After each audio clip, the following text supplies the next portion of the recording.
But this Hunter Dobbins fiasco is even better. And I didn't think that anything better would happen, much less within a day, regarding that team. What a bizarre, controversial controversy. Only the Yankees-Red Sox rivalry could produce something so goofy and so dramatic.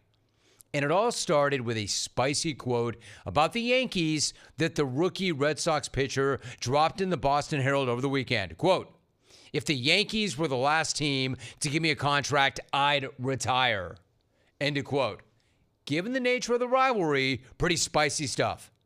Not spicy enough for me to have brought it up on the show at any point before now, while I've been talking Red Sox all week, but as baseball smack goes, that's pretty spicy. Not bad. Not bad.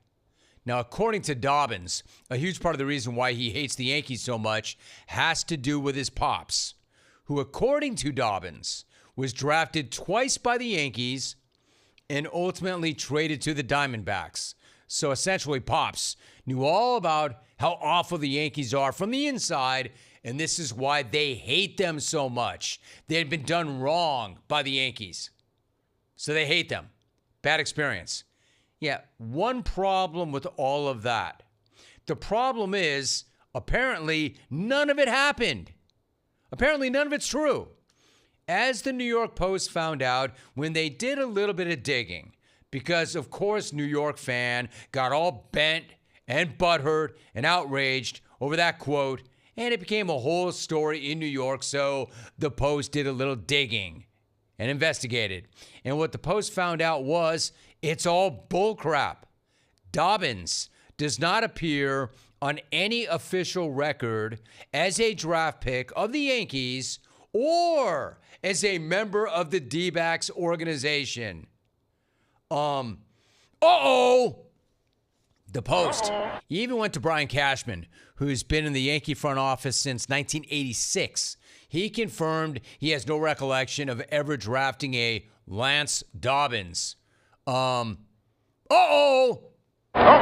funniest detail of the entire thing is Dobbins' claim that his pops was tight with Andy Pettitte when he was with the Yankees.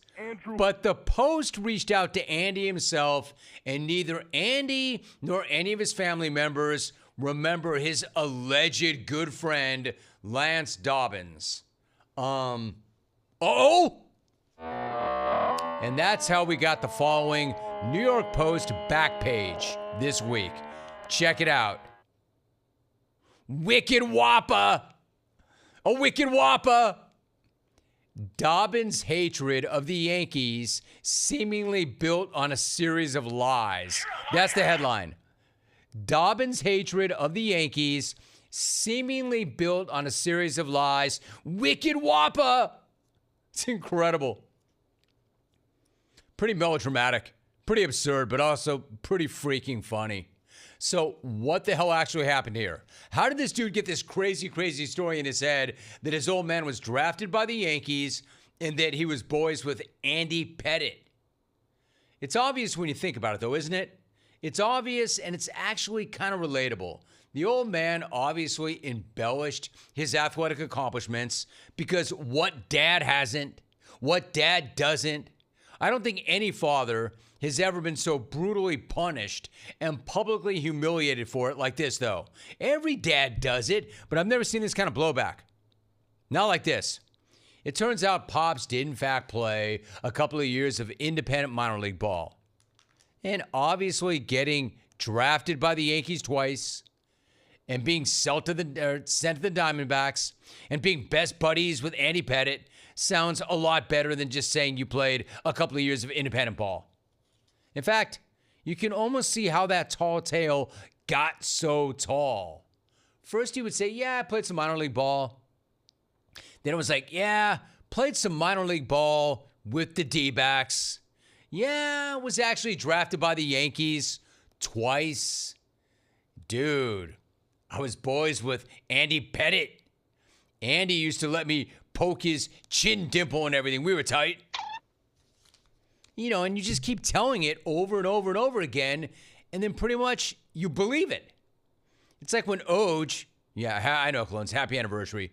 Like, Oj said it so many times, he convinced himself he didn't do it. Like, he believed it. So, you could see where this could happen. The only reason more dads don't get caught up in these lies, similar lies, is that most kids don't make it to the majors and then start running smack at the Yankees for dissing their old man back in the day and then pissing off the New York media. If all of our kids did that, most of us would be outed for embellishment too. Well, you're acting like that guy's the only guy who embellished his athletic career? So yesterday, Hunter finally addressed the media directly on all of this, and I think he handled it pretty well given what it is. It was a rivalry, so we're just having some fun. Jazz got into it too, and we had a good time about it.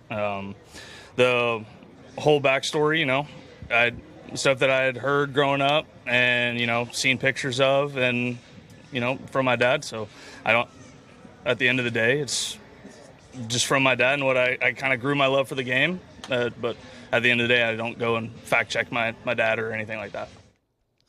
Two thoughts. At the end of the day, I wish people would stop saying at the end of the day. That crutch has got to go. But at the end of the day, I love what he said. I don't fact check my dad. This is what Pops told me growing up. Pops would regale me with stories about how he played for the Yankees twice, got sent to the Diamondbacks, was boys with Andy Pettit. They did him wrong. What, am I going to call my old man a liar? Am I going to Google my old man? Am I going to fact check my old man? The hell do I look like? Well, why wouldn't I believe Pops? Why wouldn't I believe him when he had pictures? Pictures or it didn't happen? Well, he had pictures.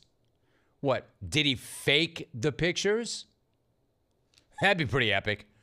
Okay, there's embellishing and then there's faking pictures. Imagine if Pops figured out back in the day how to Photoshop himself into a pic with his bestie, Andy Pettit. Now, I would respect that level of commitment to the bit. Of course, Hunter believed his Pops. It's a really cool story. Of course, he wanted to believe his Pops in that really cool story. He even said it's like why I wanted to get into baseball. It's why I fell in love with the game. Pops. I mean, dang. This guy might not be in the majors if he didn't want to follow in Pops' footsteps. So if Pops is running around saying that he hit between Lou Gehrig and Babe Ruth, he must be right. Why would he say that otherwise? If Pops is saying that he was best friends with Mickey Mantle and used to run with him and hit the bars with the Mick, why would he doubt that? So first the Anthony family, and now the Dobbins family. The Sox might not be very good. They might not be playing very well, but man, at least they're keeping it interesting. And the one thing I know for sure, after all of this weirdness, is that Andy Pettit's alleged best friend, Lance Dobbins, definitely would not see eye to eye with the legend himself, Jim in Fall River. For the love of God, would you networks please curtail the amount of extreme close-ups on one Andrew Pettit? I watched the playoffs last year. It's like every time this guy started, the camera crew shot the game like it's some kind of David Lynch movie with the camera zoomed 4 inches from Pettit's nostrils. It's like 36 times in a 7-inning span you hear the announcer remark on the intense stare of Andy. Andy in his zone of concentration. Andy with the eyes of a competitor. No. Let me help the novice baseball fan that only tunes in for the playoffs, okay? Andy Pettit pitches with his mouth agape, and he has the eyes of a goat, okay? I give him credit. He's a mean lefty. He's got a wicked sinker. But just because he glares at Posada like he's trying to burn a hole through Jorge's eyebrows with his mind doesn't necessarily mean he's any more focused than the other 8 a-holes wearing pinstripes on the field. Such an amazing call. One of the greatest calls ever made in the jungle. Did not win the smack off, and I have no idea what happened to Jim in Fall River.